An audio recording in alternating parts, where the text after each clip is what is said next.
नमस्कार दोस्तों, आज हम आपके सामने लाए हैं एक नया टॉपिक। वो टॉपिक है भारतीय संविधान के भाग। तो चलिए आज इसके बारे में बात करते हैं। तो सबसे पहले आपको बता देते हैं कि हमारे संविधान में जो है 22 भाग, 395 अनुच्छेद एवं 12 अनुसूचियाँ हैं। हमारे संविधान जिसमें अंगीकृत हुआ था वो अंगीकृत हुआ था 26 नवंबर 1949 को, ठीक है, और लागू हुआ था 26 जनवरी 1950 को। ये बात हमेशा याद रखिएगा। अंगीकृत अगर पूछेगा तो 26 नवंबर 1949, और लागू कब से हुआ था तो 26 जनवरी 1950 से लागू हुआ था, ठीक है। जिसमें लागू हुआ था उसमें हमारे संविधान में 8 अनुसूचियाँ थी, 22 भाग और 395 अनुच्छेद ही थे। बढ़ा नहीं है दोस्तों, बढ़ा है जो ए बी करके संशोधन करके जुड़ा हुआ है। लेकिन अभी भी एग्ज़ाम में अगर आपको पूछते हैं कि हमारे एग्ज़ाम में पूछते हैं कि हमारे संविधान में कितने भाग हैं, तो 22 भाग हैं। कितने अनुच्छेद हैं तो 395 अनुच्छेद हैं और 12 अनुसूचियाँ हैं। यही एग्ज़ाम में आप बताइएगा। अगर इससे ज़्यादा बताइएगा तो आपका गलत हो जाएगा, ठीक है। तो चलिए आगे हम बात करते हैं। तो आगे भाग 1 है। भाग 1 में दिया हुआ है क्या, संघ और उसके राज्य क्षेत्र, यानी ये अनुच्छेद जो है 1 से 4 तक वर्णित है। भाग 1 जो है इसमें वर्णन है संघ और उसके राज्य क्षेत्र। भाग 2 नागरिकता को वर्णन करता है। ये अनुच्छेद 5 से 11 तक का वर्णन है इसमें, ठीक है। भाग 3 मूलभूत अधिकार, इसका वर्णन अनुच्छेद 12 से 35 तक मिलता है। ये जो है संविधान का मैग्ना कार्टा कहा जाता है।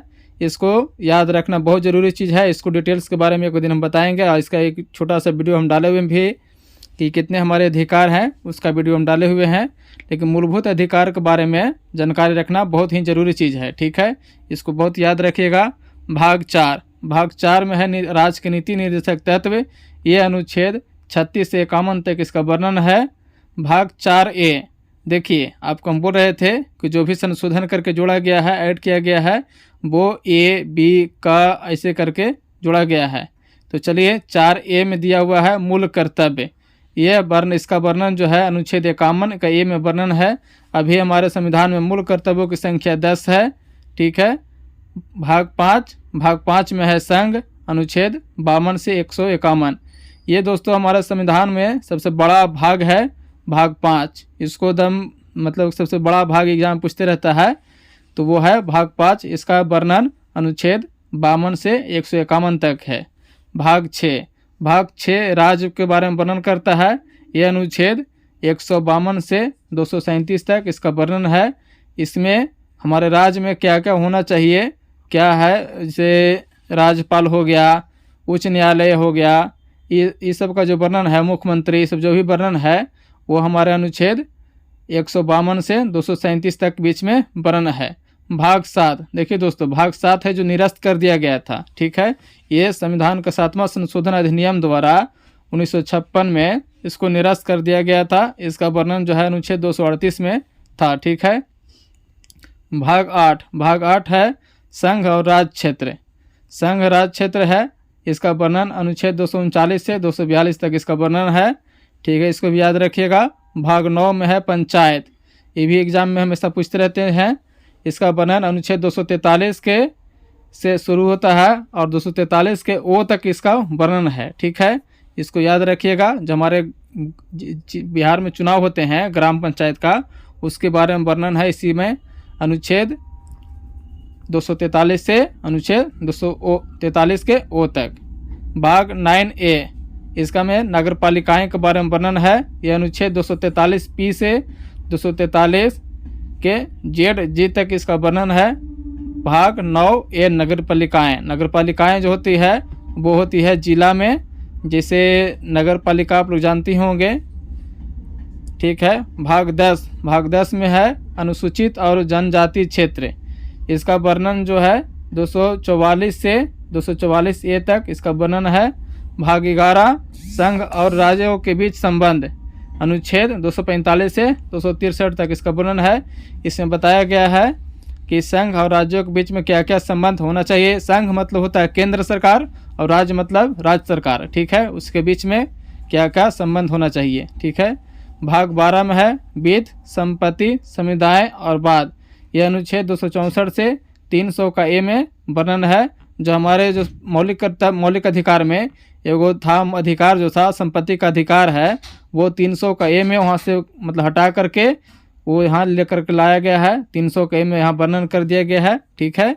भाग 13 में है भारत के राज्य क्षेत्र के भीतर व्यापार, वाणिज्य और समागम। व्यापार मतलब समझवे करते होंगे लेन देन, वाणिज्य मतलब कोई भी चीज़ खरीद बिक्री सब कर सकते हैं, संपत्ति। और समागम का मतलब होता है क्या, बसने का अधिकार। इसका वर्णन अनुच्छेद 301 से 307 तक इसका वर्णन है। भाग 14 में है संघ और राज्यों के अधीन सेवाएं। इसका वर्णन अनुच्छेद 308 से 323 तक इसका वर्णन है। भाग 14 ए अधिकरण, यह अनुच्छेद 323 का ए से 323 का बी तक इसका वर्णन है। ये भी संशोधन करके इसमें जोड़ा गया है। ठीक है। भाग 15 में निर्वाचन है। इसका वर्णन अनुच्छेद 324 से 329 ए तक इसका वर्णन है। इसको भी आप लोग याद रखिएगा, एग्जाम में हमेशा पूछते रहते हैं। ठीक है। अनुच्छेद 324 में निर्वाचन पूछता रहता है। निर्वाचन कितना अनुच्छेद में है, तो 324 हम लोग याद रखते हैं दोस्तों। ठीक है। फिर है भाग 16 में है कुछ वर्गों के लिए विशेष उपबंध। इसका वर्णन अनुच्छेद 330 से 342 तक है। भाग 17 राजभाषा, ये भी एग्जाम में हमेशा पूछते रहते हैं। अनुच्छेद 343 के से 351 के बीच में इसका वर्णन है। भाग 18 में है आपात उपबंध। इसका वर्णन अनुच्छेद 352 से 360 के बीच इसका वर्णन है। और इसमें बताया गया है इसमें कि हमारे संविधान में 3 तरह का आपात है। पहला क्या है, राष्ट्रीय आपात, दूसरा राष्ट्रपति शासन, तीसरा वित्तीय आपात। तो अनुच्छेद 352 में है राष्ट्रीय आपात, 356 में है राष्ट्रपति शासन और 360 में है वित्तीय आपात। ठीक है। भाग 19 में है प्रकीर्ण। यह अनुच्छेद 361 से 360 से 67 तक इसका वर्णन है। भाग 20 में है संविधान संशोधन। इसका वर्णन अनुच्छेद 368 में मिलता है। इसका भी याद रखिएगा। भाग 21 जो है अस्थायी, संक्रमणकाली और विशेष उपबंध। इसका वर्णन अनुच्छेद 369 के 392 तक इसका वर्णन है। ठीक है। इसके बाद फिर है आपका भाग 22। ठीक है।